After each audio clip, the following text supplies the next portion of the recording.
Could you? Sure. Probably it's going to get my... Oh, that's good. That's fine.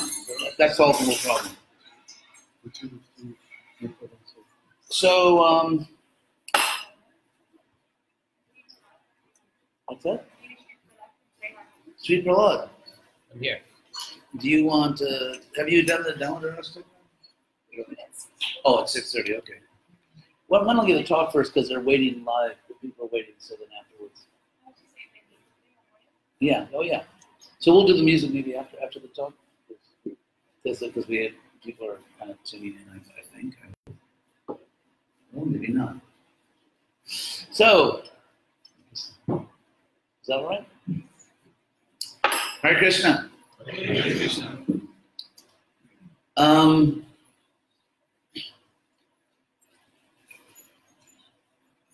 I suppose we'll talk about Krishna consciousness. Otherwise, you'll all want your money back.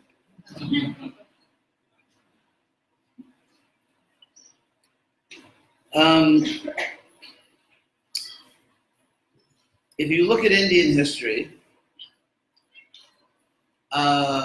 we find that at the time of Lord Chaitanya, and even several centuries before that, actually more than several centuries, perhaps 1,000 years before that, there was a lively debate. Yeah, I think we need to, if you stand right by that, then he can have a little more room. Maybe he'll be a little happier. If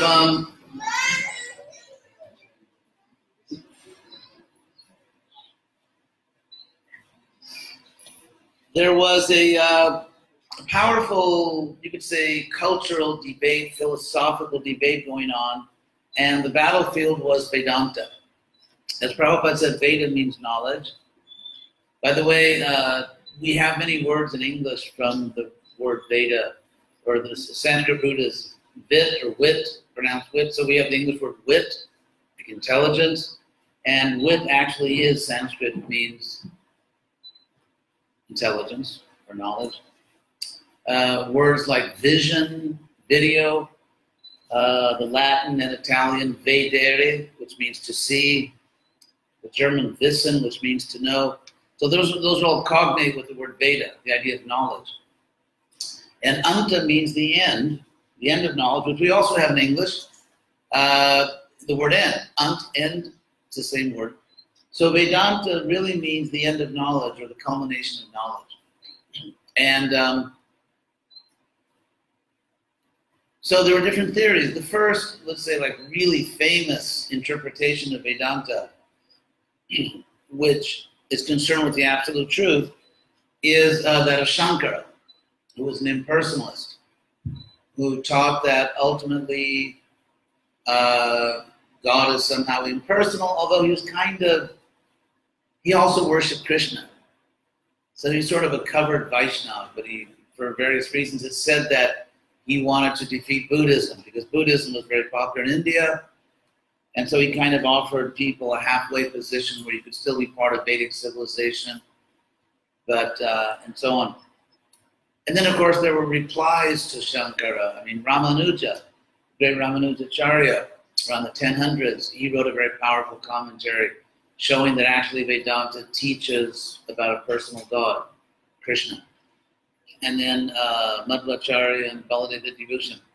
So I'm just mentioning this briefly because if you look at the history of the world, especially if you look at societies that are intellectually free, that are not under totalitarian regimes that dictate what people can think. I mean, an example of a totalitarian regime would be, let's say, the Soviet Union, where you couldn't freely philosophize. You couldn't put forward your ideas. Another example in the 20th century would be, of course, the fascist countries, Germany and Italy.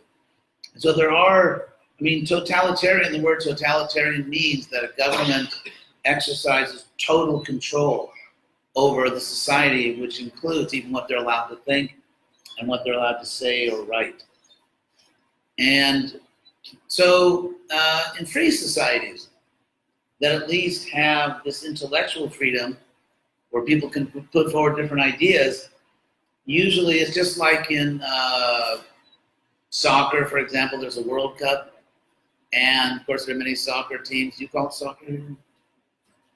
Sorry.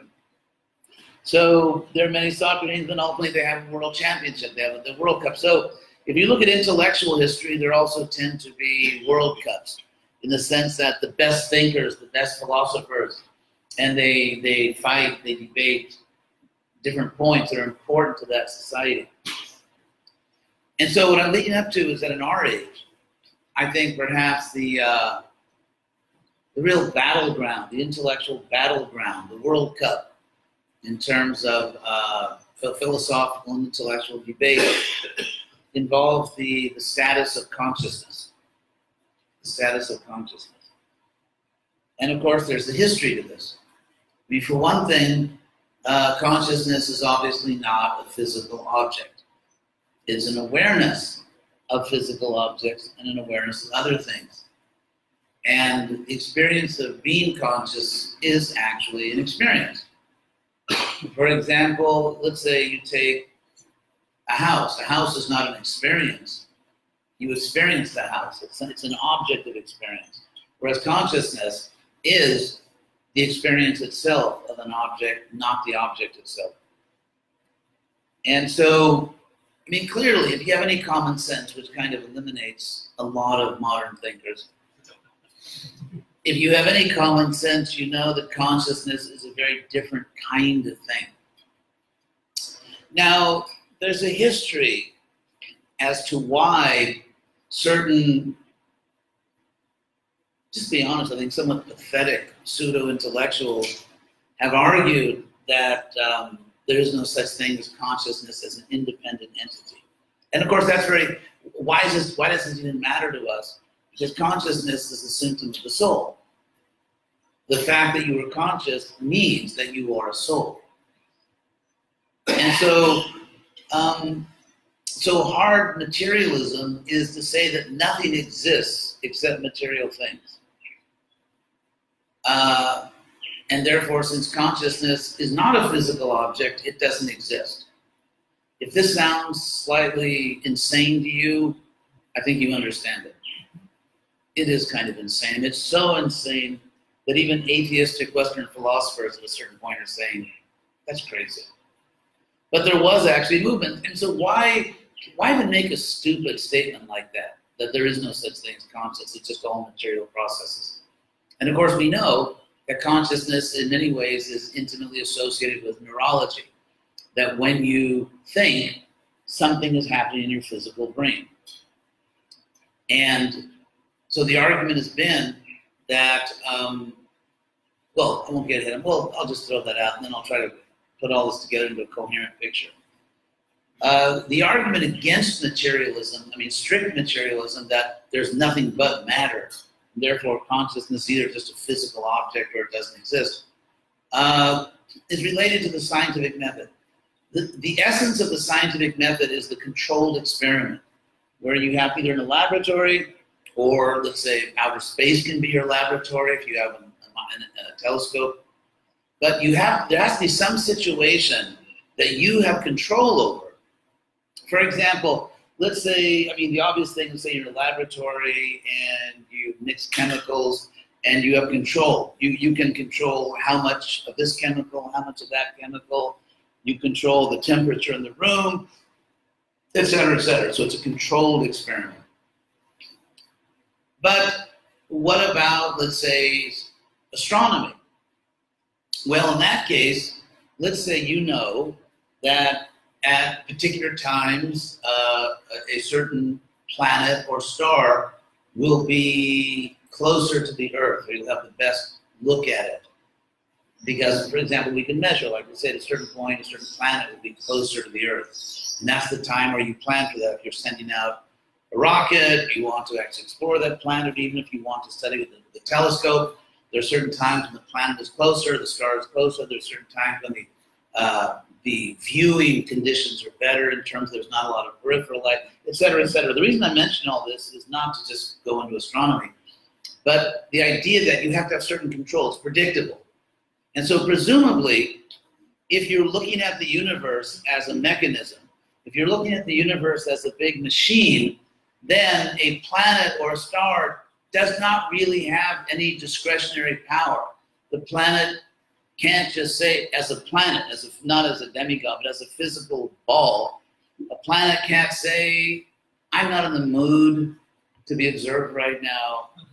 I'm not in the mood. So I think I'm not going to go near the Earth right now because they have all those telescopes pointed at me and all those sort of, astronomical paparazzi. I think instead, I'm going to just go in the other direction. So see you guys. The planet can't do that. Why? Because I talked about this last time I was in this room speaking, and keep those donations coming. Just kidding. Just kidding. I was making the point about determinism, and determinism is the idea that a certain set of laws determine necessarily what's going to happen. So that, let's say if I take these cartels and I drop them, I let go of them, then, and let's say the laws of gravity are functioning normally, and the cartels are going to fall. Nothing else can possibly happen if the laws of nature are functioning normally. There's no other plan, and then there's no intervention of God. There's no act of God or some other divine being or supernaturally powerful being that intervenes and doesn't let the cartels fall. So if we're just operating within a system in which everything is governed by knowable physical laws, we can say not only the cartels will fall, we can also say exactly at what speed they'll fall, and if we know the angle at which I release them, what angle they'll hit, and all kinds. I mean, basically, that's how some people make a lot of money playing pool. For billiards, right? It's just determinism. Like, okay, 7 ball in the left corner pocket. And so you know that it's just all angles, right? If you hit the ball at a certain speed with a certain spin, and you hit another ball at a certain angle, you call it pooling? Okay, I want to make sure I'm communicating. So that's determinism. Now, when scientists study the universe, or either, outer space, or going inside cells, or going inside atoms, or whatever, what tends to be the case is that physical objects do, in fact, obey laws. And, in fact, that's why you can formulate the laws of the universe, because physical objects seem to always obey physical laws, and therefore we can predict what's going to happen.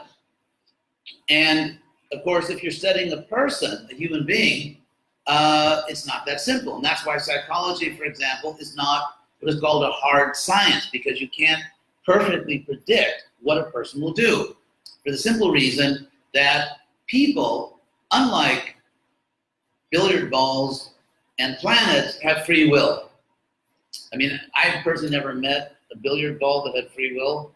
I've never had a rational conversation with a billiard ball, or even with a physical planet. And so when you have free will, then you can decide, well, I usually do this, but this time I'm going to do something else, because you have free will. So, and that's why psychology is not and can never be a hard science in the same way as physics. So,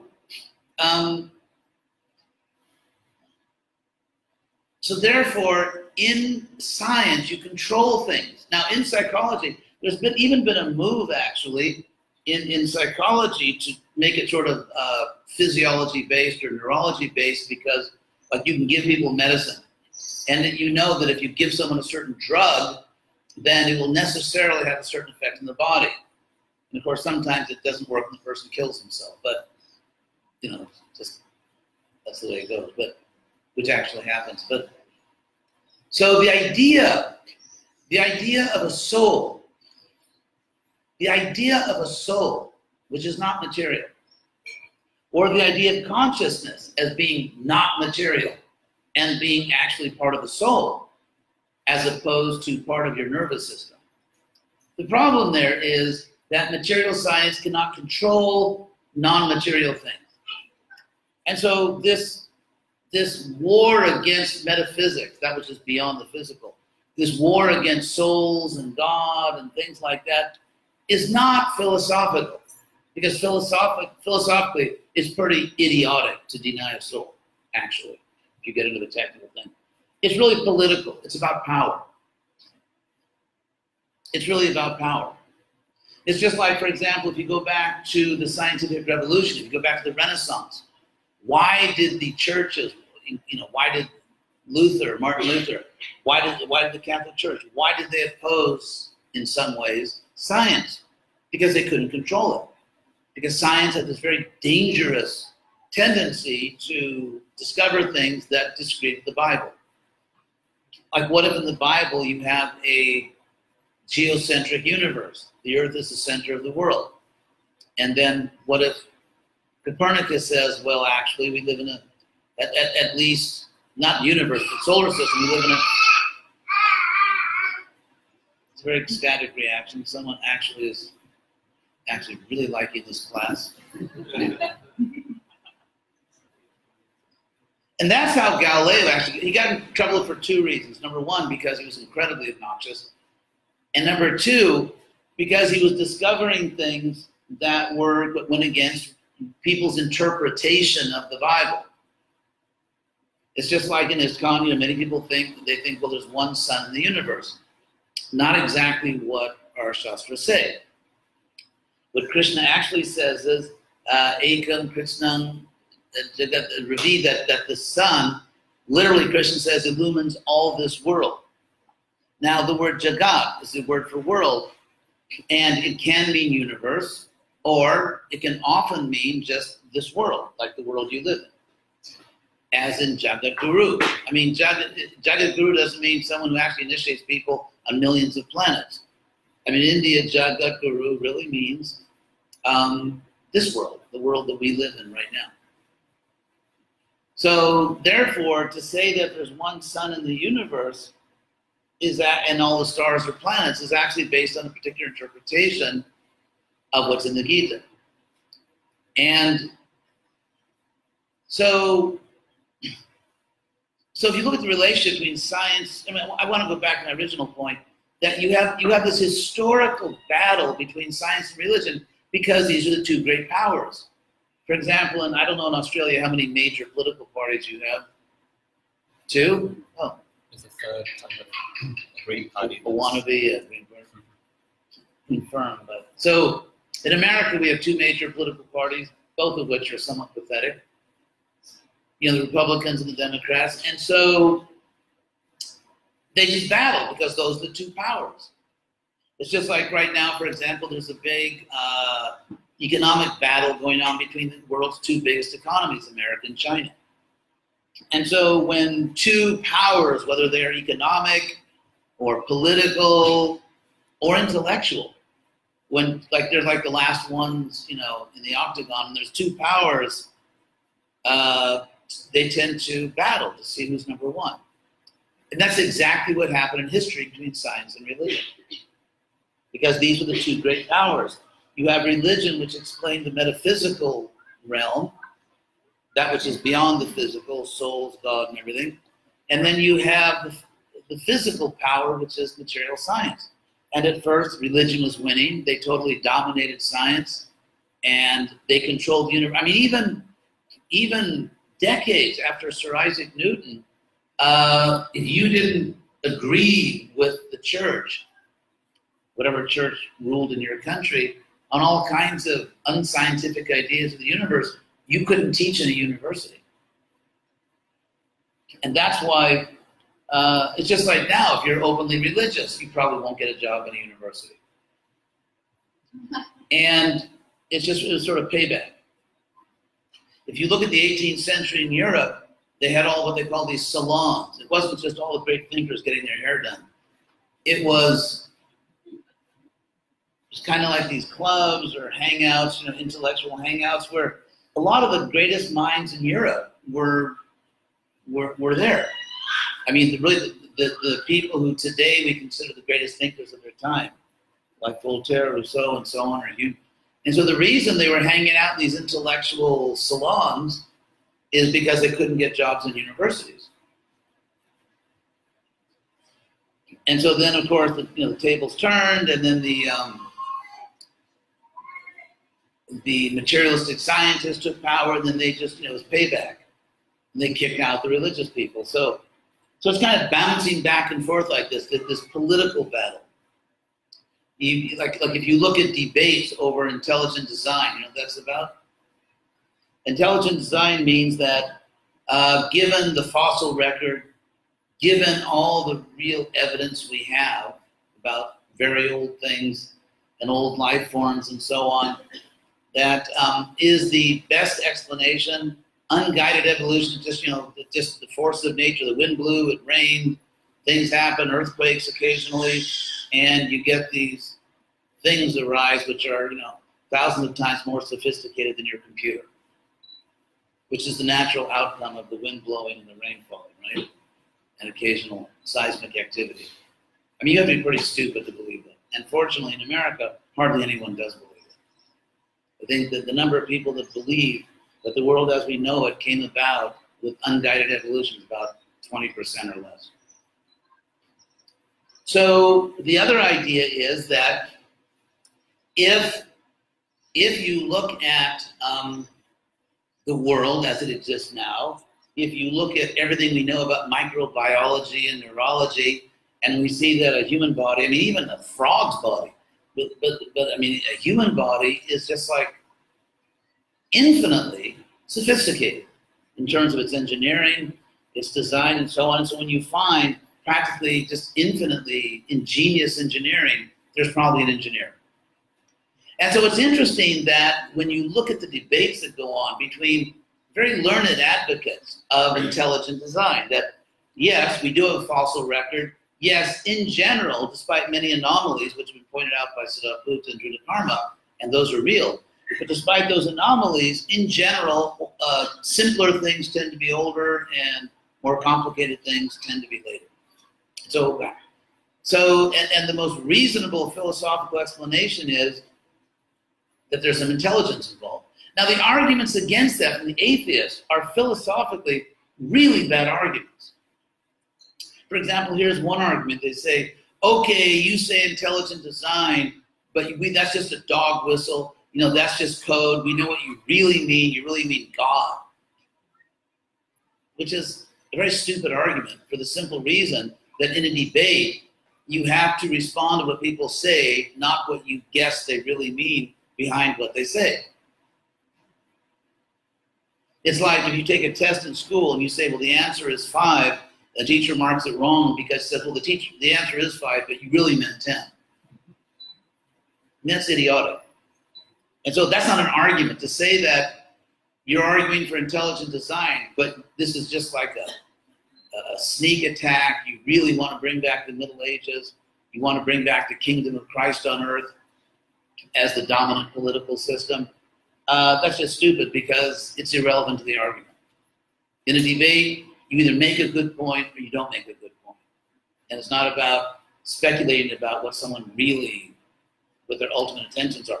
Another argument they give, which is a terrible argument, by the way, people that get degrees and PhDs in science, they don't take philosophy courses. And they have no idea what they're talking about often when they make these claims. So if you ever see debates, even a scientist and against someone who advocates intelligent design, it's extremely likely that the scientist could not philosophically find his way out of a wet paper bag. In any case, another argument they give is that if you claim there's intelligent design, that's not science. Of course it's not, you idiot. That is called philosophy of science. And when you say that evolution came about without intelligent design, that's also not science. That's philosophy of science. Because science is based on observation. Science is based on, sorry, I have an attitude toward these people who dedicate their lives to destroying spirituality. If you look at a fossil record, all you know is there's a fossil record. And if you say, for example, that it looks like, it's almost like when you're a kid, you're doing model airplanes. It's more of a guy thing, right? It's like if you're trying, like a puzzle, you're trying to fit the puzzle pieces together. And so you say, well, this creature probably preceded that one, and this one probably was a further development of a previous one. It's like putting together puzzle pieces. And so why that happened is totally outside the realm of science. If you're a scientist, you have no idea why that happened or how that happened. Now, the only way that you can say you know is if you actually observe it. I mean, what if we just saw things evolve? What if you have your little pet dog, Fido, right? I assume everyone in Australia names their pet dog Fido, right? It's a very conservative country. So let's say you have, a male and female pet dogs who you name Fido and Fifi. And let's say, let's say Fifi is pregnant, and then a kangaroo comes out, or maybe a dog like Uber dog, that has this huge brain and can speak human languages and everything. You can say, my God, we just saw evolution in action. Of course, interestingly, even then you wouldn't know, because it's possible. You see, all you could say as a scientist is that Fido and Fifi, went off into the woods, and the next thing you know, Fifi was pregnant, and Uber dog took birth. You get to a certain age where you become self-amusing. Anyway, you get to a certain age where you can't help laughing at your own jokes. So please laugh with me. Oh, that's someone calling it to be better. Yeah. So if someone says the reason Uber dog was born from Fido and Fifi is because God intervened. God intervened, and he used his inconceivable power and produced Uber dog in the womb of Fifi. Prove that didn't happen. You can't prove it didn't happen, and obviously theists can't prove it didn't happen, because no one has empirical evidence, either that it did happen or that it didn't happen. And so if you go out on a limb, if you say there is no intelligent intervention here, you are not in the realm of science, you are in the realm of philosophy of science. And actually, you are espousing a sectarian philosophy which has a name and has thousands of years of history, and it's called materialism.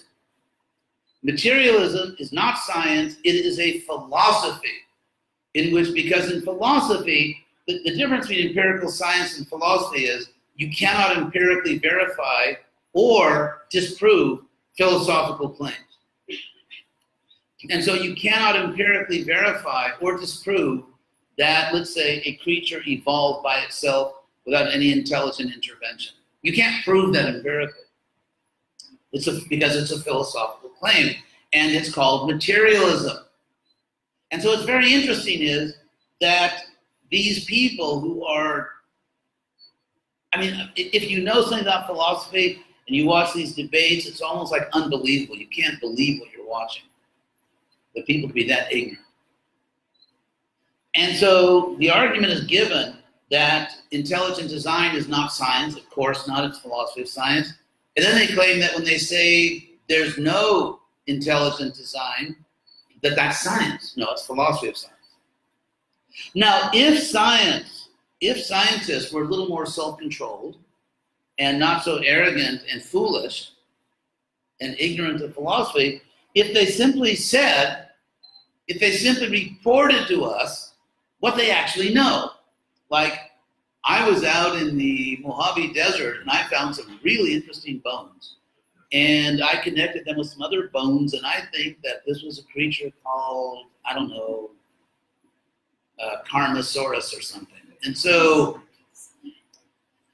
if they just gave us the science, we'd all be happy. Like, thanks, would you like some prosciutto? If they just gave us the science, there'd be no debate. The fight is specifically because they go beyond science and they try to promote philosophy of science, a sectarian philosophy called materialism in the name of science. And when that is refuted, as it can easily be done, because the microbiological evidence is overwhelmingly in favor of intelligent design. And so when these arguments are refuted, they say, well, that's not science, that's philosophy of science. So basically what we have is this incredible ignorance, where you have people who are totally untrained, uneducated, clueless in the realm of philosophy and philosophy of science, just making silly statements.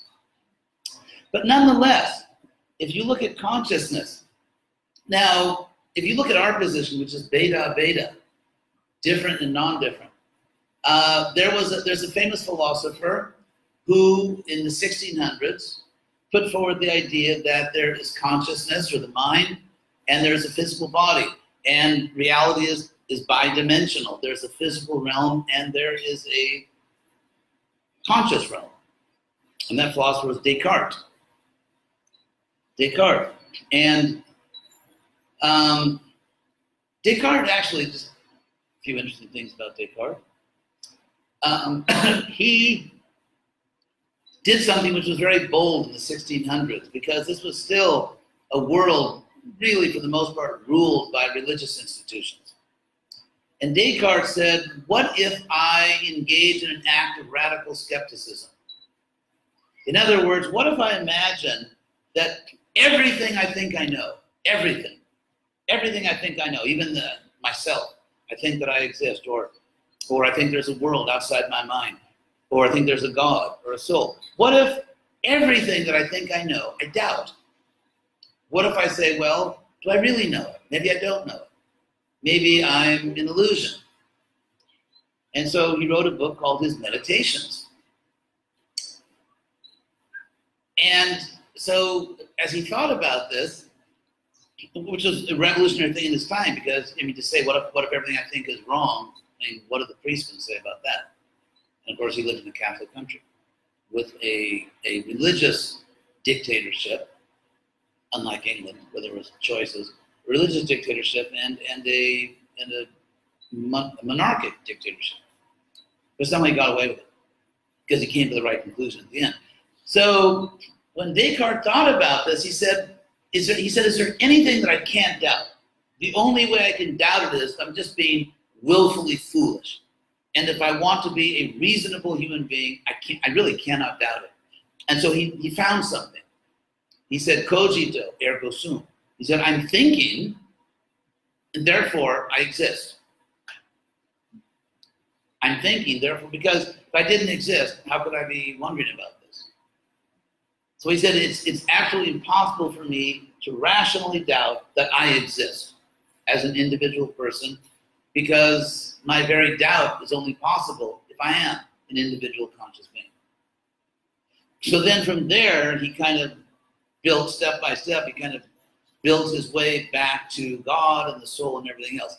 That's a book called. Now, it's interesting that philosophers in Europe rejected Descartes dividing the world up in these two divisions. And the argument they gave against him was, they said that if there really were two just different things, which are matter and spirit, or consciousness in the physical world, then how could they interact? For example, let's say it's conscious, I will my hand to go up and it goes up, right? You can do that. Consciousness can control the body, and the body actually obviously affects consciousness. Like if someone punches you and it hurts, then, you know, something that happened to the body is affecting your consciousness. And emotional things, like someone saying, I love you, and then, oh, I've never been so happy, or, oh my God, why did you think that I felt that way about you? Anyway, so, but the point is, I mean, words, things that people say to each other, things that people do to each other, what happens in the body affects consciousness, including sounds that go in the ear.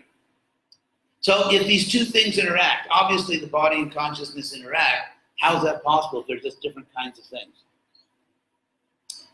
And of course, we don't have that problem philosophically.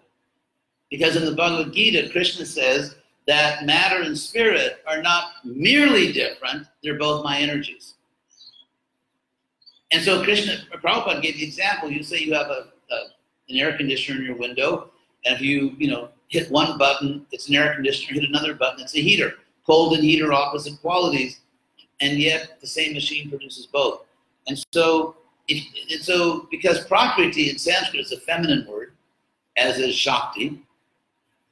Actually, all these Sanskrit words, which the nouns, which are formed with a ti at the end, are feminine words like Shakti, Prakriti, Bhakti, Mukti. There are various ways you can form nouns from verbal roots in Sanskrit. One of them is by adding a feminine suffix, ti, Shruti, or, little grammar for you, you can also form a noun by adding a neuter ending, which is anam, such as Shravanam, Kirtanam. So you can say Shruti or Shravanam. Anyway, there's even masculine nouns, like Shrava. But anyway, so therefore I say that according to the Bhagavad Gita, the living being and matter, they're actually, you could say, sister energies, because they both come from the same source. Therefore, it's not a serious philosophical issue how they can interact, because they interact through Krishna, who's the source of both. But in any case, we do live, and then this is the last point I'll make, and then I'll ask questions if you like, or whatever. It's very easy to prove that we live in a bidimensional universe. And of course, what we add to Descartes is these two dimensions interact because they're both coming from God. But it's very easy to prove we live in a bidimensional universe. Because if you look at, let's say, how do scientists know that there's a real material world outside their mind? As Descartes pointed out, what if there's some evil genius and we're just in the laboratory of that evil genius, and that evil genius is kind of like playing with us and making us think we live on a planet, we live in Australia or New South Wales, but actually we're just like little brains in bottles somewhere. Or what if the universe exists in such a way, and there's no explanation for it, it's an absurd universe, and there really is nothing outside your mind, but somehow your mind convinces you there is. Now, obviously, if you don't know whether there's a real world outside your mind, you can't really get too enthusiastic about empirical science. And so what we find is that not only scientists, but almost everybody just says, well, I do believe there's a real world outside my mind, even though I can't prove it. Now, why do people do that? And I think the answer is very simple. Why does almost everybody decide that I'm going with the real world hypothesis? Why do they do that?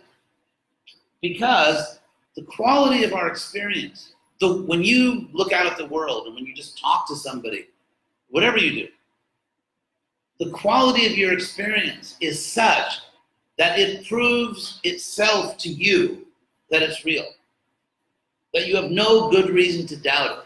The regularity of the world, the fact that millions and millions of people, 100 million, can speak the same language, the same fact that people have exactly the same experience, the fact that when I experience other people or mountains or whatever, grocery stores, that the experience is such that it's real.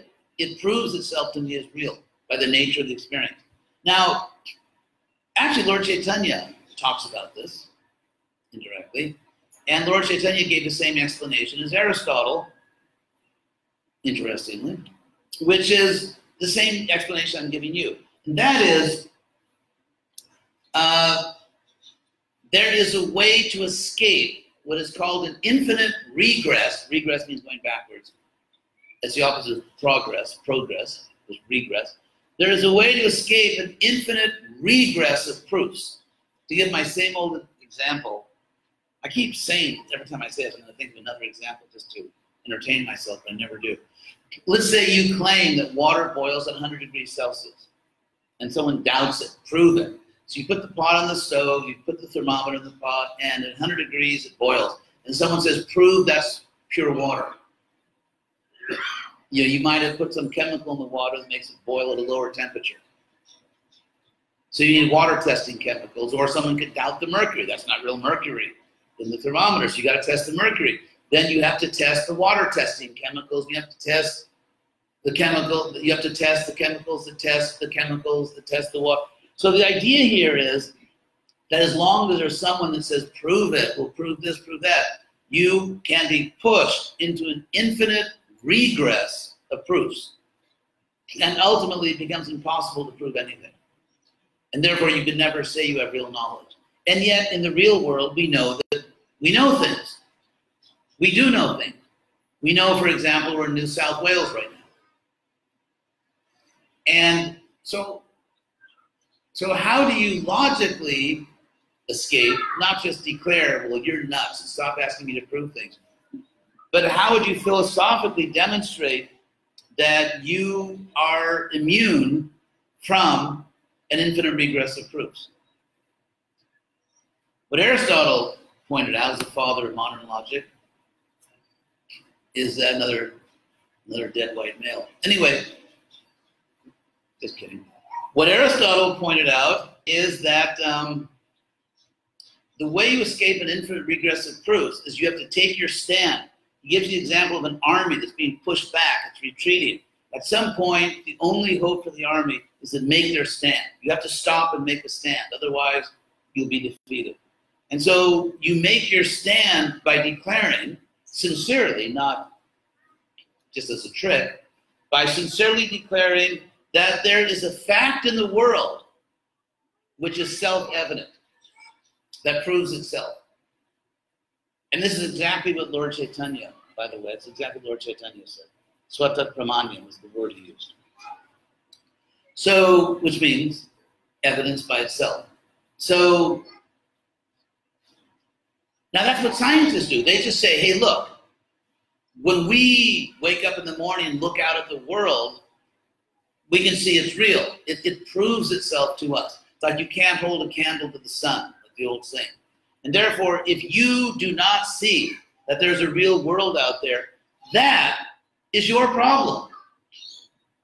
That all of us, all of the billions and billions of people, almost everyone on earth that is convinced that there's a real world outside our minds, we're seeing what's really out there. And if you don't see it and you say, prove it, we're not going to prove it to you because you just don't get it. You have some type of cognitive deficiency.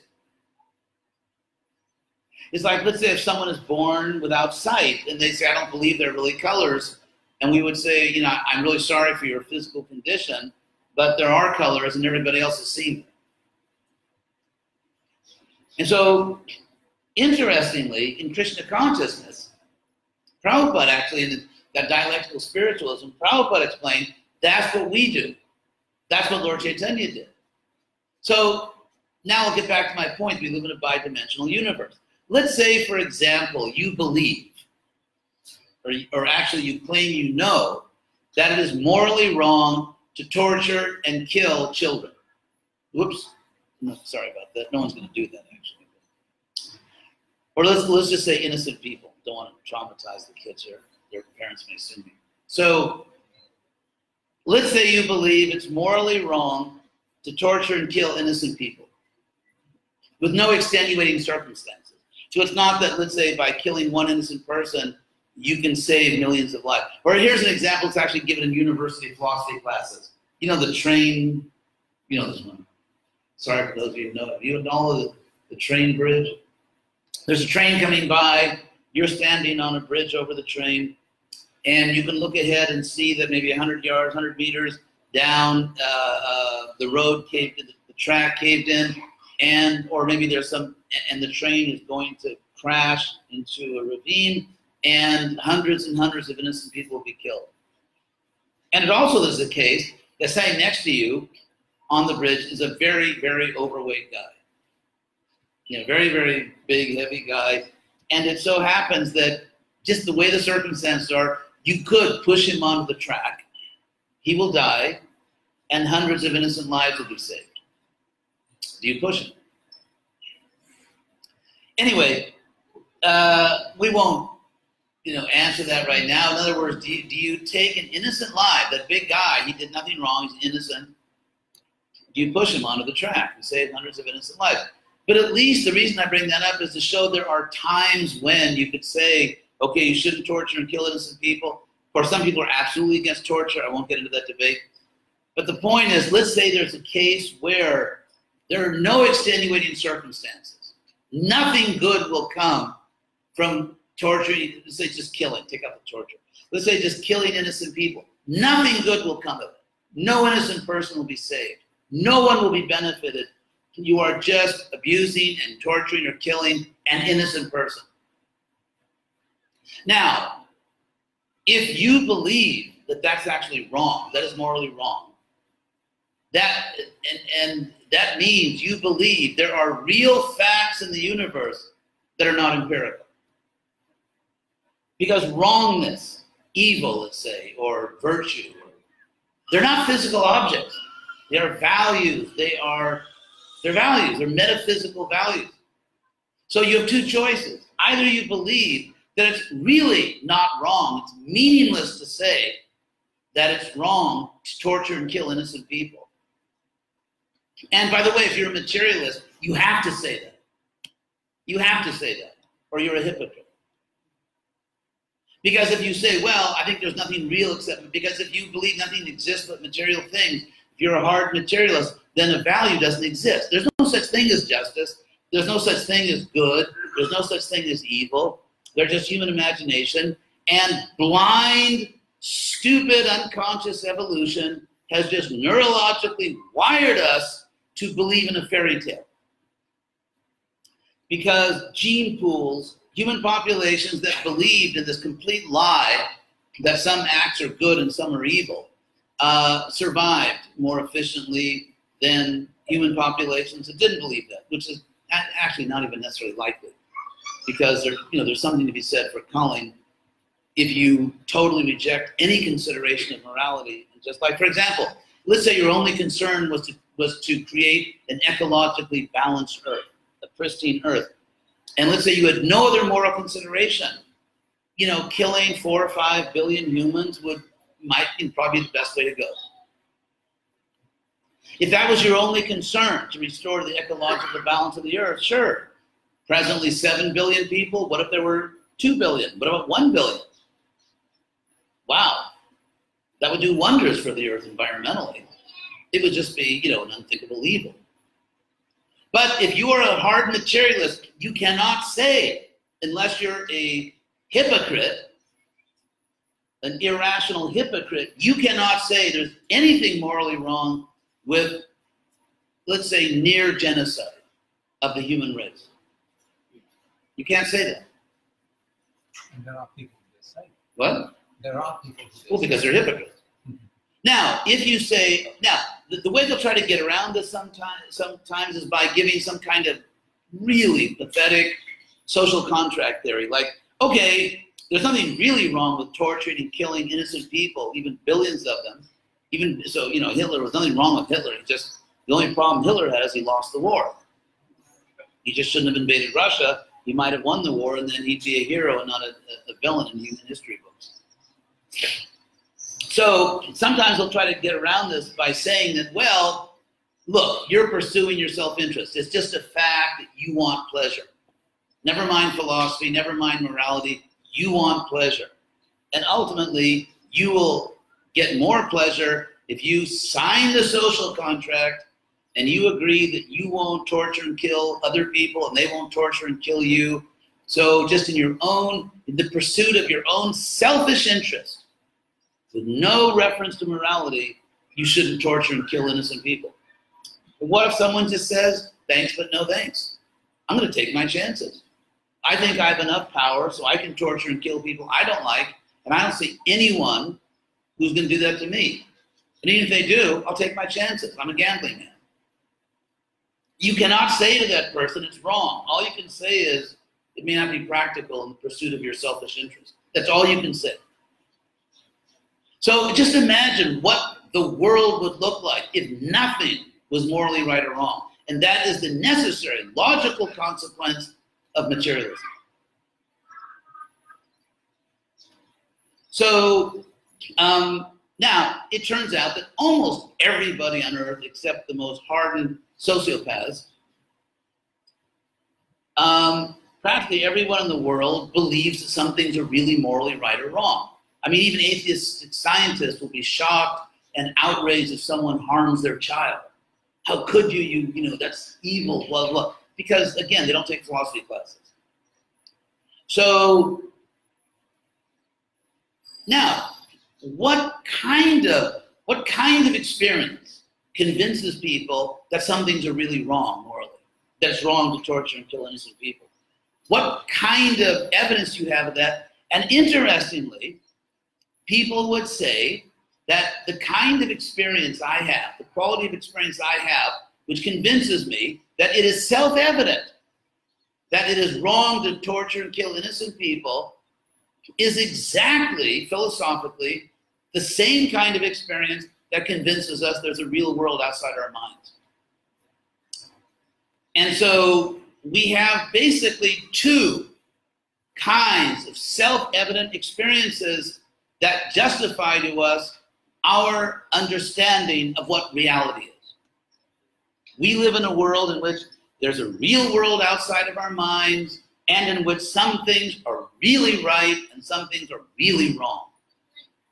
And that's the world almost everybody lives in. And both of these claims, both of these assumptions are actually based on the same kind of philosophical claim that I have a self-evident experience and everyone I know has the same self-evident experience. And so epistemologically, in terms of the philosophy of knowledge, how do you know you know? It turns out that when we claim some things are really right and wrong, we are doing exactly the same thing philosophically we do when we claim, along with all the scientists, that there's a real world outside our minds. Now, the next question you have to ask yourself is, if there are real things in the universe that are not empirical, they're not physical, what does that mean about the universe? And not only are there real things that are not empirical, but they're more important than the empirical things. I'll give you an example.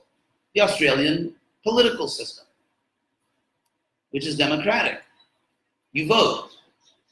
Now, how could you possibly justify that educated people and uneducated people each get one vote? Because there's an underlying assumption, which is the foundation of democracy, that in some way we're all equal. Equality. Doesn't matter what our highest academic degree is. It doesn't matter how much money we have. We're equal. Now, let's go back to these two ways of knowing. Namely, knowing that there's a real world out there and knowing that there are real values in here. One is a type of internal self-evident experience. The other one's an external self-evident experience. But they're parallel. So, did Australia or other countries choose to build a political system, a justice system, based on the empirical facts, the physical facts, or the metaphysical facts? They chose to subjugate every conceivable empirical fact to what Australians believe is a metaphysical fact, namely that despite all the empirical evidence, we are all equal. So where the rubber meets the road, as they say, America, Australia, New Zealand, you name it, it's most of the countries in the world, have decided that for the most important structures in the country, namely how do we govern ourselves, how do we have a system of justice, they have decided to reject all the empirical evidence which shows that we're all unequal, and to base our whole society on metaphysical evidence, which is more important than all the empirical evidence. So not only do we live in a bi-dimensional universe, we subjugate the empirical to the metaphysical. And that's how the real world operates, and the only reason people don't know this is because they're too busy finding out what the latest computer is. Or doing whatever people do out there. We do not live in a thoughtful age. I give the example of hydroplaning. You've probably heard this before. Sorry for the reruns, for those of you who have listened to my lectures. Even if you've heard this before, there will be no refunds at the lecture. So, like a boat. When a boat's on the water, this is a nice Aussie example, right? A boat on the water. And the faster it goes, the more sort of the laws of nature sort of lift it higher and higher in the water until it's actually hydroplaning. It's actually above the water. Same thing, actually, a fast-moving vehicle on a wet road. So the pace of life has been radically accelerated by the invention of technology, especially digital technology and other forms of technology. And actually, the pace, the speed of life has been accelerated far beyond what our nervous systems are actually wired for. And so we cannot take in information at a deep level at the speed at which it's coming at us. And therefore, what's happening is that the world is mentally hydroplaning. And it has become physiologically, neurologically, practically impossible to think deeply about anything. Welcome to our brave new world. So in the midst of this colossal mess, Hare Krishna, here comes the Hare Krishna movement. So anyway, good luck out there. What can we do except really try our best to give some wisdom to the world? But that's the world we live in. That is the world we live in at the present time. People, not bad. Actually, I came to Australia about almost 5 weeks ago, and I'm having a great time. I think it's a great country, really. I'm not just trying to, encourage you to give me more donations. Well, I'm also doing that, but really, it is a very beautiful country, and everyone's been really nice to me. Not only the devotees have been exceptionally nice, but even the non-devotees won't throw the K-bomb. Anyway, so even the non-devotees, because I take long walks every miles, and I'm friendly. It's like when I was in Coromandel Beach, I was saying hello to everybody, and everybody's saying hello to me, and they're really nice. The people here are really, really nice. And it's a beautiful country, and there's so many gifts here, natural gifts and God-given gifts here. So this is, I think, it's like, for example, when I tell people in other countries, like I'm going to Australia, I'm in Australia, it's always the same reaction. Wow, that's amazing. I wish I was there. And it really is. I mean, Australia has one of the most positive images in the world. And I think it's, in a sense, it deserves it. Despite all the stuff that's not exactly the four regulative principles, but it is a very beautiful country that's really been blessed by Krishna.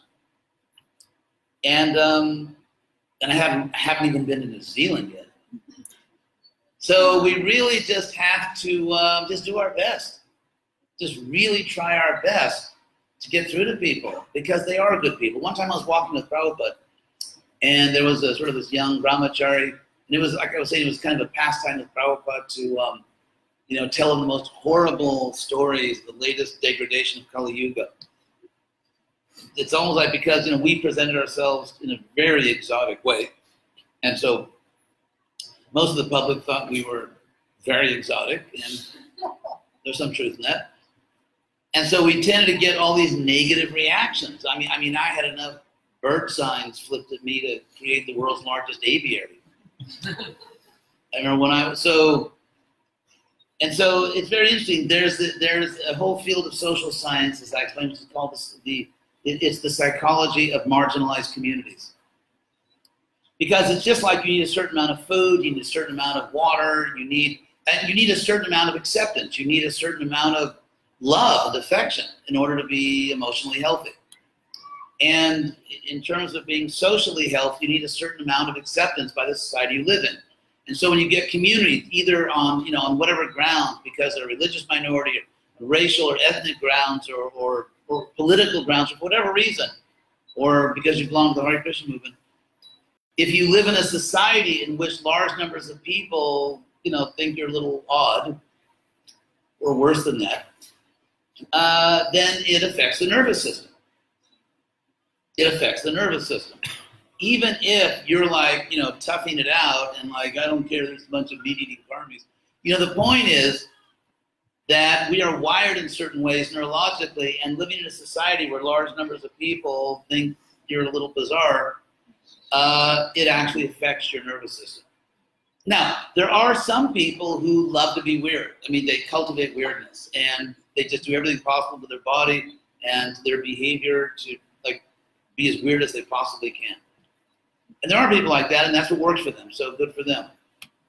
But most people aren't like that. Most people, given their choice, would rather live in a society where, in general, people respect them. And so if you study the psychology of oppressed people or marginalized people, what you do is one of the ways, it's just like, for example, the body heals itself, right? Like if let's say, someone cuts their finger, immediately the body starts healing. Or the body builds scar tissue so you can't do it to yourself again. And so in so many ways, and neurologically also, the body neurologically sort of protects you from trauma. For example, if you suffer from post-traumatic stress disorder, in other words, if you're, anyway, if you suffer from post-traumatic stress disorder because you had a trauma, the nervous system is a physical organ. And so when you suffer trauma, something traumatizes you, it's a shock to the physical nervous system, and the nervous system then acts to protect you from further damaging shocks. And the way the nervous system protects you is basically in two ways, which are called hypervigilance and withdrawal. Hypervigilance means that triggers, like if you're in a situation which could be another trauma, you withdraw very quickly. Like let's say a combat veteran who was traumatized, and so a car backfires, and the veteran, he dies for cover because a car backfires. So in other words, you have these triggers, and the reason you have these triggers, and the reason that you're hyper vigilant, like let's say you suffered in a really bad relationship, someone cheated on you, or really traumatized you in a relationship, or you were really attached to another person, and let's say you're considering another relationship, like any little thing, like I don't think so, I can't handle this. Because your nervous system actually fears another trauma. And so it's trying to protect you from another trauma. So because you have this hypervigilance, therefore you withdraw. Like you withdraw from relationships, you withdraw from situations to avoid the trauma. So, I mean, the reason I mention all that is sort of interesting in itself, but also because it shows how the nervous system, just like other parts of the body, has these mechanisms to protect you. And so if you live in a marginalized community, if you live in a community of people where significant numbers of people look at you and, like you're not normal, you're cute, but not normal, then one of the ways that sort of almost unconsciously you shield yourself from all that negative energy, which can really kind of harm you emotionally, is that you denigrate the person that's denigrating you. And that's why historically one of the great pastimes of the Hare Krishna movement was to bash the karmis. It's, it's like the national sport. And so like this negative view or Western culture, some people were horrified when I just juxtaposed two words, Krishna and West. It's like you have combined, you have put together the most holy and the most profane. Like the West is so hideously polluted that just to put it next to the word Krishna is itself an offense. Obviously, these were the deep thinkers of Islam. But I did get that reaction. And what I told them is, well, it's not my fault. Prabhupada used the word himself, Paschatya Deshatarni. Prabhupada started using the word West, this pranam mantra. So, but again, this negative attitude toward the world is a way of protecting oneself neurologically. It can be unconscious from people who are putting you down or just think you're something wrong with you. Interestingly, in India, where the public in general respects and honors us, the ISKCON's or the devotees' individual relationship to the public is exactly the opposite. And that's why I think that there's a huge psychological element, this sort of runaway Indophilia. sort of this love for everything Indian. I mean, obviously, there's nothing wrong with Indian culture. There's nothing wrong. It's as good as any other culture. It's just not, apart from the explicitly spiritual parts, it's just not intrinsically spiritual. It's just Indian culture. There's nothing wrong with it. There's nothing to criticize in it. But the idea that, for example, even if you're not wearing what ISKCON imagines, like sort of fantasizes as devotional dress, because if you look at Indian history, if you look at Vaishnava history for thousands of years, there was never a time in thousands of years of Vaishnava history when anyone thought a dhoti and a sari are Vaishnava dress. In fact, they're not. In India, if you wear a dhoti today, it may just mean you're a rickshaw wallet, or it may mean that you're, a village person. It never meant that you're a Vaishnava. And if a woman wears a sari, that never meant that she's a Vaishnavi. That was never the case at any point in Indian history. And so, but anyway, if you look at, because India honors us, in general, Indian people, devotees are totally, not only comfortable with Indians, they emulate them. They emulate them. Whereas because Western people, at least in the past, tended to kind of look down on, let's say, hardcore Hare Krishna with the full regalia, therefore we denigrate them. And so this is actually psychological, not philosophical.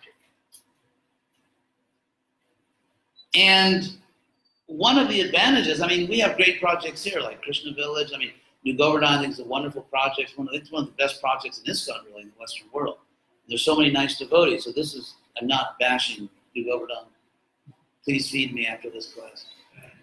But the point is that, I mean, I think New Govardhan is a great example of how to approach society in a way that society is comfortable. So the more ISKCON in general, the more as devotees, we make people comfortable with us, the less they will kind of respond to us by denigrating, by denigrating us, the less we will feel a need to denigrate them, and this Cold War will end.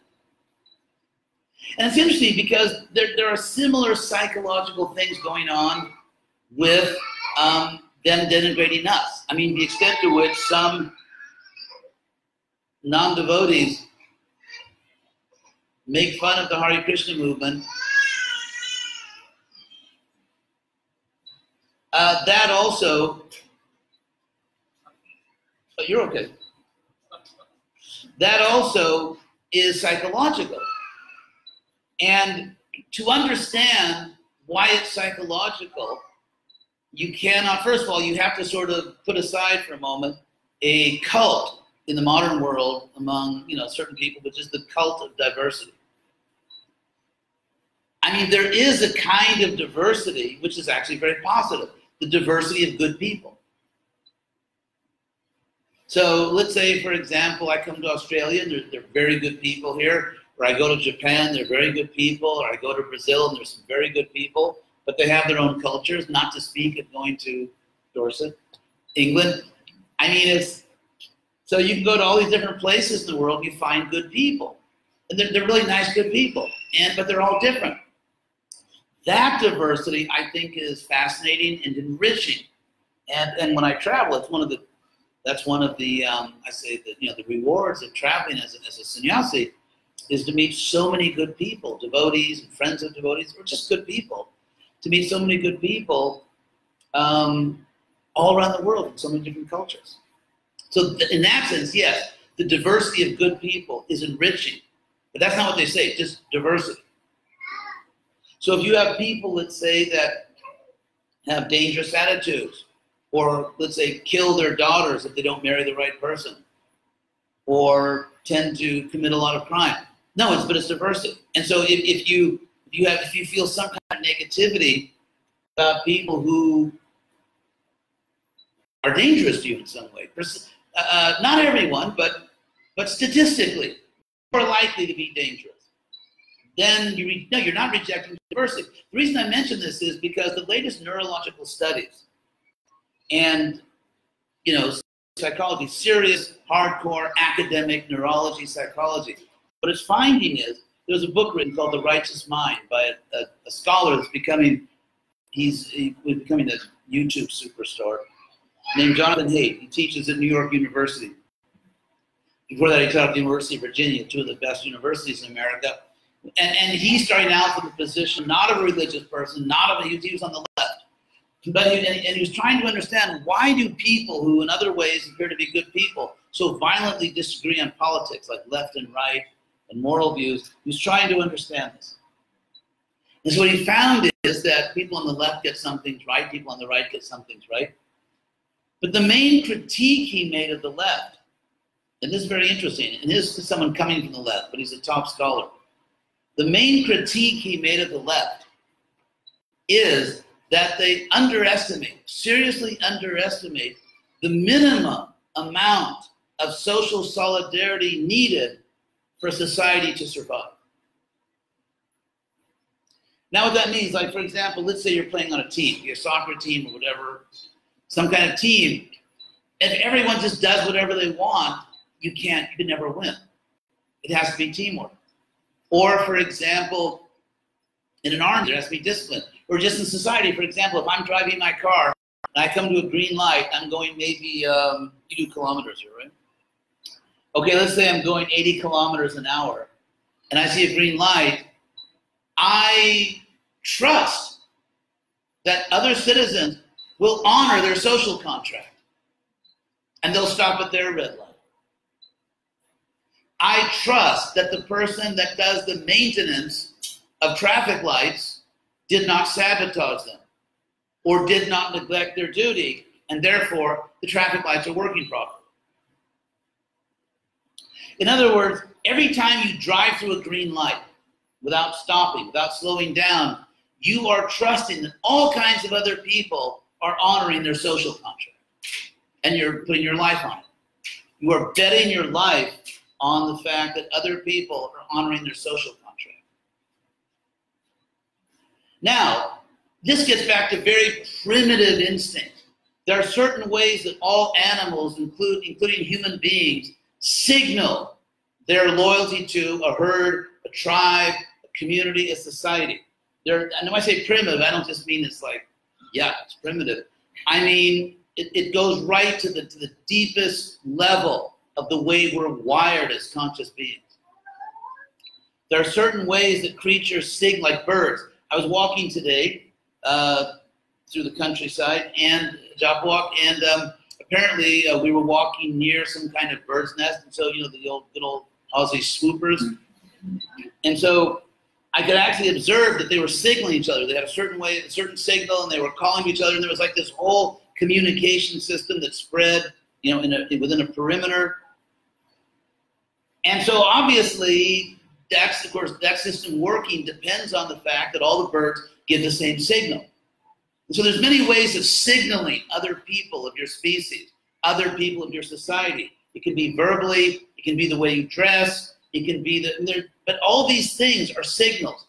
And so, and again, we're talking about very deep neurological wiring of human beings. This is not philosophical, this is not political. This is at a very deep level of how we're wired. That the problem on the left, and I'm not on the right, by the way, but one problem pointed out by scientists is that in this cult of diversity, this blind worship of diversity, not an intelligent appreciation of diversity, which I certainly do. I mean, I think it's fascinating for me to come to Australia, even though it's similar to where I grew up, west coast of California, but still, I'm having a great time in Australia. I think it's fascinating. I love the fact that it's kind of like this hybrid between a lot of American stuff and a lot of English stuff. I notice the traffic signs, like you say, give way instead of the American yield. It's like I'm noticing everything. And so I think Australia is this beautiful, fascinating country. I'm loving the diversity because there's so many good people here. And I feel the same way when I went to England, or many other countries I go to. So that's one thing, an intelligent appreciation of diversity. But when you blindly worship diversity, you don't care what it is, it gets to a certain point where human beings, not because they're philosophers, not because they're even intelligent, but because of the way they're wired, they start to feel this is dangerous, that it's reaching a dangerous level where everyone is sending different signals. Everyone is sending different signals by their dress, by their speech, by this, by that, and they don't think about it consciously, but it's starting to become dangerous to the ability of society to actually function together so that people feel safe. And they feel that everyone signed in, everyone signed up for the social contract. And so, and what these, frankly, more on the left, scientists found is that people on the left tend to be totally blind to all this stuff and think that any amount of diversity, that the ideal society is one in which everyone dresses differently, everyone thinks differently, everyone signals differently, and that's the best possible society. The only problem is that society will disintegrate and collapse.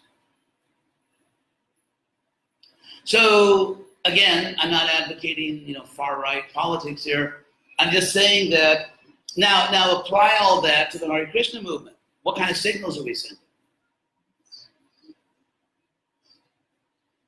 So Prabhupada ordered me in the first letter he ever wrote to me in 1969, which was, I was 3 months old. I was actually the most precocious person to ever join Hare Krishna, 3 months old, 49 years ago. And but Prabhupada ordered me to get a really good education and to explain Krishna consciousness to intelligent people. And that's what I'm trying to do. You know, and I'm respecting your intelligence and the intelligence of the people you will speak to. And what we really need is an intelligent, scientific approach to saving this planet. That's actually what we need. So I guess I'll stop here. Thank you all very much. Staying overtime. Went into OT here. Yes. Perhaps, is there a microphone or someone wants to ask a question? I just repeat your question, I guess. Do we have another microphone? See if anyone.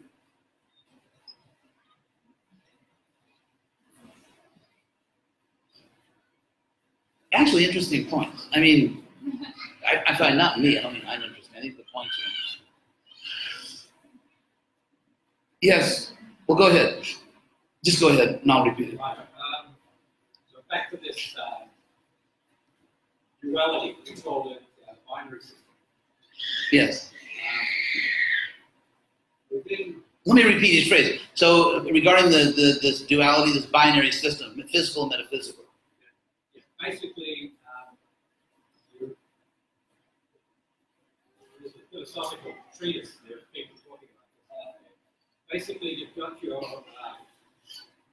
religious groups, your philosophy, then you've got your scientific groups, Right. the science. So we have philosophical groups and scientific groups. That they have shaken hands. Now, we often think of them as dogs, but they have actually shaken hands. Well, some of them have. There is, the devotee said that they've shaken hands. There is a movement in the world among scholars of reconciliation. There are still, there's still a massive amount of warfare, especially, I would say, coming from the science side. I would say because power corrupts and because religion is now the underdog. So, for example, you have the Vatican many years ago coming out saying we accept evolution, but we think it's guided by God.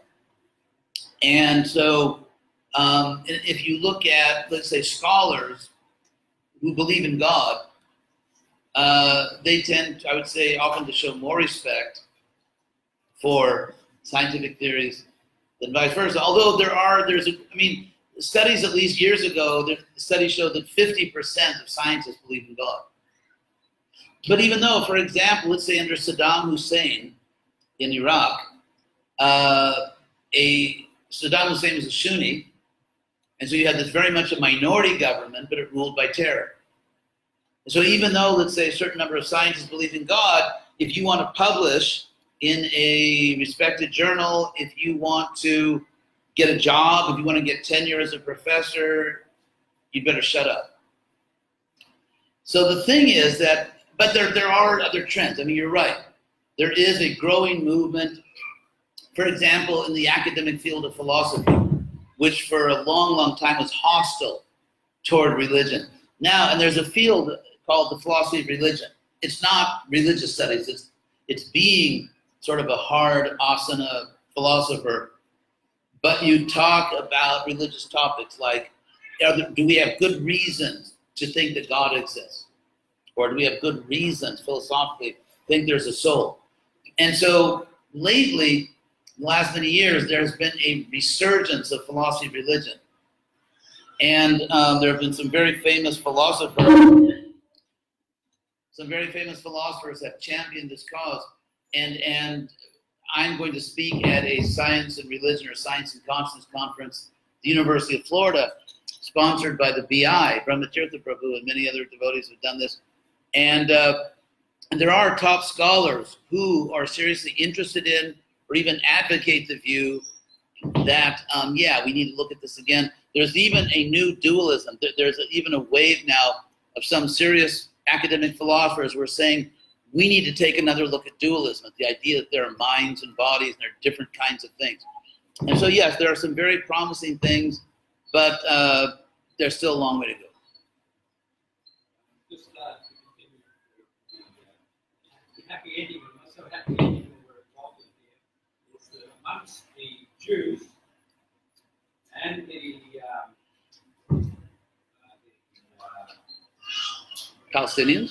no, not Palestinians. So the guys who look at Masons, amongst the Jews and the Masons who control a lot of wealth and a lot of money, is that they're not interested in shaking hands. As far as Jewish people and Masons, my father was a Mason, he was Jewish, but I don't know. I think that's kind of a real side issue, because I don't think anyone in the world takes, it's just not, I don't think that's really that good. Well, we've got a situation where we have war, we have so much. I personally don't believe in conspiracy theories very much. And as a someone who studied history at some of the best universities, and I really haven't that's just something I'm good at. Don't ask me to fix your car engine, but I can do history. And my impression is, as far as who's controlling the world, to me the obvious point is the world's out of control. So, someone else? Yes? Would it be possible to draw an parallel or comparing Maya as we know it, and how some scientists they say about that we're living in a matrix? Can we compare? We say there's Maya, and some scientists say we live in a matrix. I don't think we need to go to the matrix necessarily. I think in psychology, it's just everyone knows that people often get things wrong. People often are deluded, for example, in their relationships, in their self-understanding, in the way they approach life. People often, very often, get it wrong. And many people, perhaps most people, do not really have a thoroughly rational approach to pursuing their own self-interest. And so, we have what we need. Any ladies want to ask questions? Yes. I have to get this right. It's a little complicated subject. Okay, with diversity, you ended up saying just at the end that everybody doesn't belong. So what my understanding is, it should have all kind of one diversity within ISKCON, and I could see maybe for preaching. Yeah, so regarding diversity, I said if you have excessive diversity with no criteria, and you lose solidarity, which is necessary for society to survive. If the level of solidarity and people really identifying with each other reaches a certain level, it's like a plane. If a plane is flying, if it loses speed at a certain speed, it's going to fall because it's not getting enough lift. Planes have to reach a certain velocity. That pushes air through the wings, and you get lift, and the plane flies. If the plane slows down to a certain speed, you drop.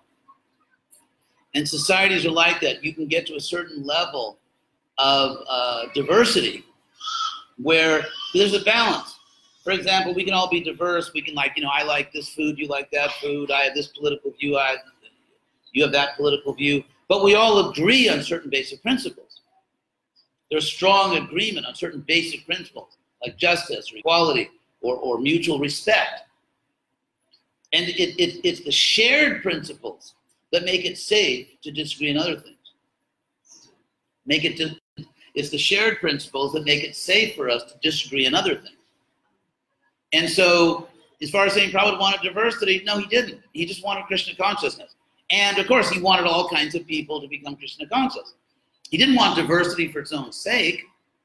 Although what he fought for is everyone's, your right and my right to be ourselves in Krishna consciousness, assuming that we don't do really stupid things that harm the movement. And so, for example, we agree on certain moral principles as devotees. We agree on certain philosophical principles. And we agree on certain institutional principles. Like, for example, we agree that we're followers of Prabhupada and we're going to serve his mission. And so because we agree on that, you know, we can disagree on a million other things because we agree on that. But let's say we stop agreeing on that.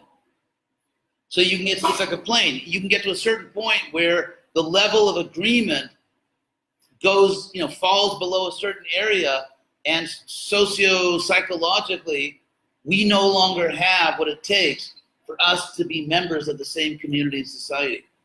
You know, the glue is dissolving. And so it's the things we agree on which are the glue that hold us together. And when you just like this sort of like this totally uncritical, unthinking, sort of cultish worship of diversity for its own sake, without then you start dissolving the glue that holds people together as a society. Now, Prabhupada knew that we're all different, and therefore he always defended our individuality.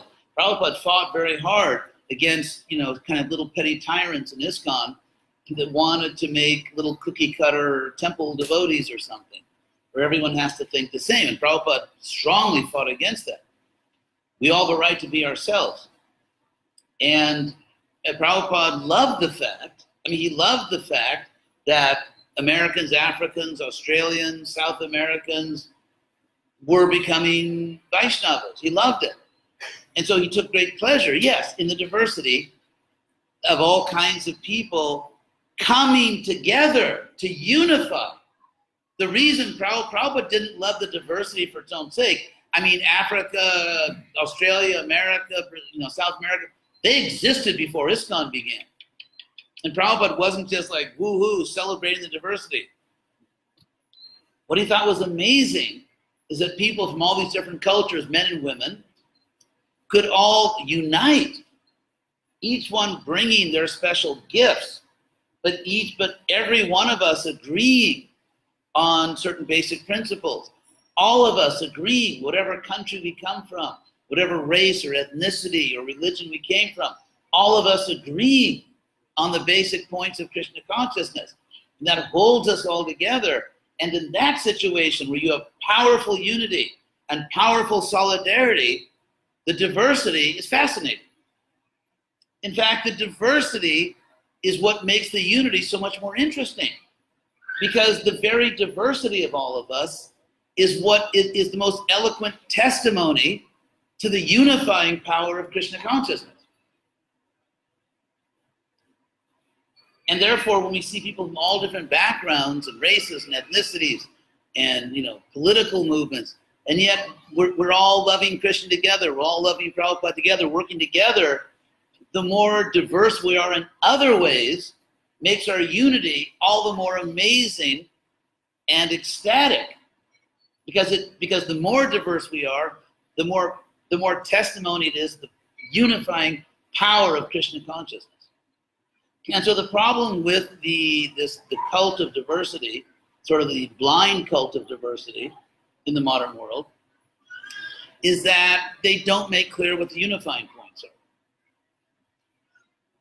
The unifying point simply seems to be that you also celebrate diversity.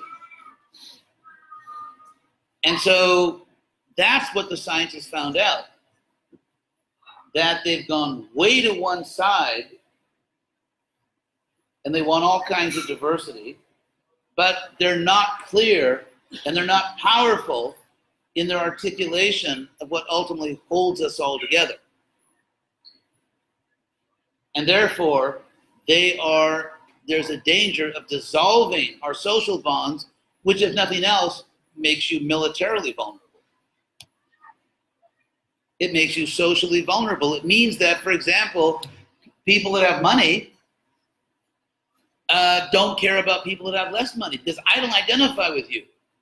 Because the bonds, let's say you have a lot of money and someone else doesn't, if there are very strong social bonds, you feel responsible to help that person. But in a sense, what happened now is people on the far right are exploiting this cult of diversity for its own sake.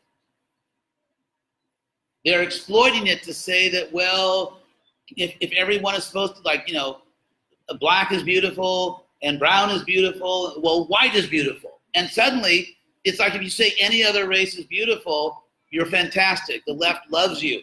If you say white is beautiful, you're Hitler. And so what's happening is I mean, just, you know what's going on in the world, is leftist white bashing has finally come home to roost. And it's going to the opposite extreme. People are saying, well, if it's all about identity politics, if it's all about being proud of your race and being proud of one of 108 sexual orientations, and if it's being proud of your ethnicity, well, then why can't I also be proud of being a white male? Why does everybody else in the world get to be proud except me? And so it's very interesting, because the real way to unite the world is what Prabhupada presented. That is, we say to the white male, to the white female, to the black, to the brown, to the whatever, we are all eternal souls. None of us are our bodies. And so whatever your racial, ethnic, economic, political, cultural position, we are all brothers and sisters. We're all souls. But the left is saying exactly the opposite. You are this sexual orientation. You are that race. You are that ethnicity. You have to see other people as your enemies. They're oppressing you. And so it's everyone against everyone. It's total cultural warfare. It's the balkanizing of human society. And it's not a coincidence that this total cultural warfare, which comes from the purveyors of identity politics, comes from people whose guru, if you go back, was a flaming atheist, Karl Marx. Because if you scratch under the surface, if you scratch enough, you find some form of Marxism that pops up. Even though people who swore ideological allegiance to Marx or communism killed 10 to 20 times more people in the 20th century than Hitler. So again, Krishna consciousness is the solution, not Ayn Rand, not this sort of the far right thing of if I make more money than you and I get great medical treatment and your child dies, tough luck. That's freedom. That's democracy. So you get these weird people on the right who actually advocate. I mean, if you have a little more time, what they advocate technically in terms of legal philosophy is that we have negative rights but not positive rights. A negative right doesn't mean it's bad. In legal philosophy, this goes way back, a negative right means you have a right to not have someone physically assault you. You have a right to have someone not steal from you. Those are negative rights. It's you have the right to be free from abuse of various kinds. A positive right means you have a right to something. For example, that every citizen has a right to a good education. Every citizen has a right to good medical care. Those are called positive rights. Now you have this far right thing, or this right wing thing, well, let's say far right, respect intelligent conservatives, who are saying that, for example, if you look at the American Bill of Rights or blah, blah, blah, Constitution, that we only, and this is wrong, we only find negative rights, not positive rights. And therefore, for example, let's say I'm a doctor. If I'm a doctor and you claim a positive right, that you have a right to medical care, or your children have a right to good medical care, that is interfering with my negative right not to have the government force me to give you medical care. So that if all the doctors decide they don't want to give you and your children medical care, their negative rights trump your positive right to have your children and you given good medical care. So this is the kind of nonsense that's going on the far right. And there's, equally nonsensical stuff going on the far left. And, suddenly here comes the Hare Krishna movement. Da-da-da-da, so we write in. So what we're trying to say is that, first of all, if you see everyone as spirit soul, you see everyone as part of God, then you're going to understand, like Jesus talked about the Good Samaritan, don't be a far right, well, I can't use that word in a Hare Krishna temple. It starts with an A, it ends with an E. Don't be a far right fool. Tell me if you need more letters to fill it in. Anyway, don't be a far right fool and say you're not your brother's keeper. And what's interesting is that you get all these people who claim to be, pious, biblical people, Jews or Christians. Not a lot of Jews, more Christians, but some Jews, who claim essentially that we are not our brother's keeper. That's a story in the Old Testament of Cain and Abel, the two sons, I guess, of Adam. And what was it? Who killed whom? Cain killed Abel? Yeah. And then God came and said, hey, where's your brother? And so Cain said, hey, am I my brother's keeper? It's like, it's not my problem, not my responsibility. And so you get people claiming to be sort of promoting Judeo-Christian values who argue that we are not our brother's keeper. And then on the left, you have people who you can, their lineage goes back to atheistic Marxism, who claim that, just everyone is good. Everyone has a soul except white males. And that the way to get a just society is everyone fighting for their rights. It's like, everyone fighting. Like Filipinos fight, Mexicanos fight. I like an example of this. I'm sorry, I'll end up here. But now there's a thing in America, there's thousands of Central Americans in a caravan heading toward America. And Trump is sending the army and blah, blah, blah. And what's interesting, the leftist press always shows pictures of, mothers, Madonna and child, mothers with their children. These are just poor women with their children trying to escape violence. What they don't tell you is the overwhelming majority of people in the caravan are actually young males, exactly the profile, young males from Central America who created some of the most murderous gangs in North America. I'm not saying they're gang members. We just don't know. They haven't been vetted.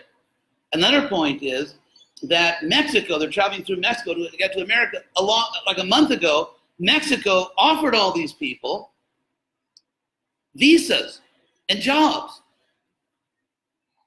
So the left is claiming that, well, they just want, they're just trying to protect their families. They just want to feed their families. They were offered that. They rejected it. They want more money. So anyway, we live in a time in which, in the left and right, there's just a lot of stupidity going on and nonsense. And so Krishna consciousness, we're needed more than ever. As politics polarizes, as things are heating up, we're supposed to be stepping in and giving people the balanced spiritual vision, which is based on, of course, Bhagavad Gita. Anyway, maybe I'll stop here. Thank you all very much. Hare Krishna.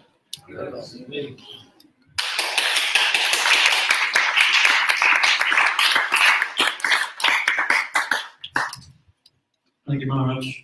We're done on Maharaj. We'll be giving Srimad Bhagavatam.